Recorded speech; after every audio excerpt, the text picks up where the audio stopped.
मधुबनी नामक गांव में हार्दिक अपनी तीनों बेटियों के साथ रहता था। सरोज, कविता और सबसे छोटी नेहा। वो अपनी तीनों बेटियों का बोझ संभाल नहीं सकता था, तो वो एक दिन अपनी बेटों के लिए सलवार कमीज लेकर आया और कहा, अब ये लो बच्चों, ये तुम तीनों के लिए नए कपड़े हैं, इन्हें पहनकर जल्दी से तैयार हो जाओ। और हाँ, इसके बाद तुम तीनों अपने अपने माथे पर कुमकुम भी लगा लेना। क्यों पिताजी, हम कहीं जा रहे हैं क्या? नहीं बेटी। तो पिताजी, आज तो कोई त्योहार भी नहीं है जो आप हमें तैयार होने के लिए कह रहे हो। बेटी, आज तुम तीनों को देखने के लिए लड़के वाले आने वाले हैं। कुंती देवी के 3 लड़के हैं और वो अपने तीनों बेटों का रिश्ता 3 सगी बहनों से करवाना चाहती हैं। वो आते ही होंगे। अब तुम तीनों जल्दी से तैयार हो जाओ। कुछ देर में कुंती देवी अपने हाथ में फलों की टोकरी लिए आ जाती है। आइए आइए बहन जी, मैं कब से आपकी ही राह देख रहा था। बेटी सरोज, कविता, नेहा, देखो मेहमान आ गए हैं, इनके लिए नाश्ता पानी ले आओ। तीनों बेटियां नए सलवार कमीज पहनकर और माथे पर तिलक लगा के नाश्ता लेकर अरे वाह भाई साहब, नैन नक्श तो बड़े ही सुंदर हैं आपकी तीनों बेटियों के। मुझे तो आपकी तीनों बेटियां भा गईं। अब मैं अपनी तीनों बेटों की शादी आपकी बेटियों से करवाने के लिए तैयार हूँ। सो तो ठीक है बहन जी, लेकिन अगर एक बार आपके तीनों बेटों की उम्र पता चल जाती तो दिमाग से बुरे ख्यालों का बोझ उतर जाता। बेफिक्र रहिए भाई साहब, मेरे तीनों बेटे नाबालिग हैं, तो जाहिर है कि आपकी बेटियों के हम उम्र ही होंगे और मैं भी एक माँ हूँ, तो बेफिक्र रहिए, किसी बूढ़े से मेल ना बिठाऊंगी। अब तो रिश्ता पक्का समझो। हाँ हाँ बहन जी, आप निश्चिंत होकर बारात लेकर आइए। कुछ ही दिनों में हार्दिक की तीनों नाबालिग बेटियों की शादी नाबालग लड़कों से हो जाती। विदाई के टाइम हार्दिक अपनी बेटी को सीख देते, कहते, जाओ बेटियों, आज से अपने घर जाओ। अब से तुम्हारा ससुराल ही तुम्हारा घर है और अपनी सास को अपनी माँ समझना।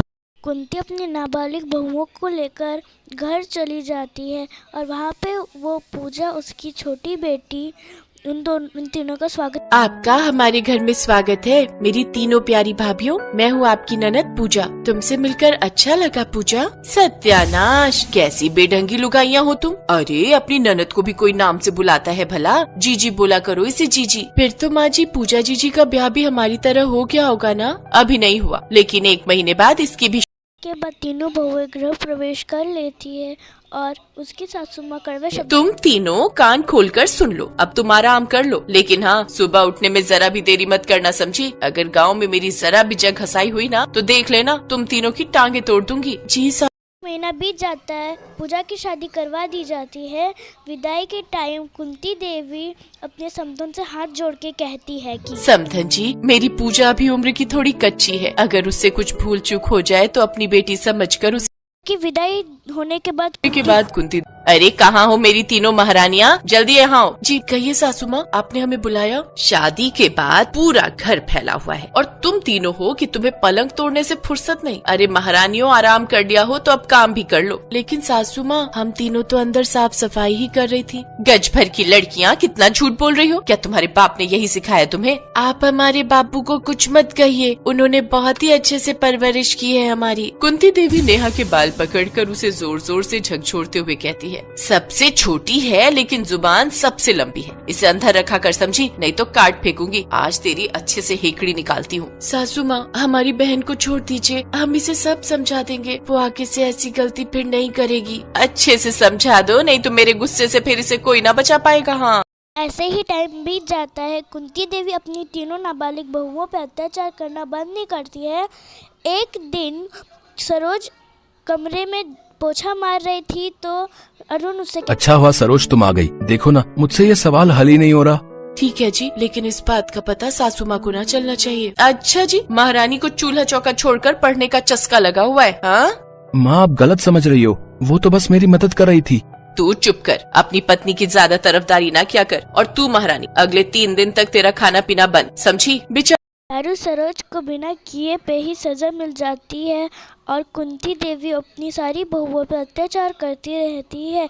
एक सुबह घंटी बजती है। अरे ओ नासपीटी, जा देख दरवाजे पर कौन। दरवाजा खोलते वहाँ पे उसकी ननद पूजा खड़ी रहती है। कुंती देवी दौड़कर पूजा के पास जाती। पूजा मेरी बच्ची, ये क्या हालत बना रखी है तूने? अंदर आ, बैठ यहाँ पर आ। और तू नाच बेटी, यहाँ बुद्ध बनकर क्या खड़ी है? जाकर जल्दी से मेरी बेटी के लिए जूस ले आ। जी माँ जी अभी लाई। ये ले मेरी लाडो, जूस पी। और अब बता मेरी बच्ची, क्या हुआ तुझे? क्या बताऊँ माँ, मेरी सास मुझ पर बहुत अत्याचार करती है। सूरज की पहली किरण के साथ जागकर सारा दिन एक पाँव पर काम करती हूँ। इसके बावजूद वो रात दिन मुझे ताने देती है, 2-2 दिन तक भूखा रखती है। और तो और आज उन्होंने मुझे घर से ही निकाल दिया। अरे ऐसे कोई शादी ब्याह के रिश्ते थोड़ी ना टूटते हैं। तू चिंता मत कर, मैं कल ही तेरे ससुराल जाकर समधन जी से बात करती। अगले दिन कुंती देवी पूजा के साथ से जाकर मिलती। समधन जी, आखिर मेरी बेटी से ऐसी कौन सी भूल हो गई जो आपने उसे निकाल दिया? आपकी बेटी को कुछ आता जाता तो है नहीं, बहू के नाम पर डब्बा पकड़ा दिए मुझे, जिसे ना तो सही से चूल्हा चौका करना आता है और ना ठीक से कपड़े बर्तन और साफ सफाई का काम आता है। ऐसी बेढंगी बहू मुझे नहीं चाहिए। ऐसी बेटी को तो आप अपने पास ही रखिए। अब आप भी यहाँ से जा सकती हैं। कुंती देवी उदास होकर वहाँ से लौट घर आती है। वहाँ पे वो कुंती देवी देखती है कि उनकी तीनों नाबालिग बेटियाँ कैसे अपनी ननद को समझाती। दूसरी सुबह कुंती देवी तीनों बेटी को माँ के ले। बहन जी, आप और ये तीनों सब ठीक तो है ना?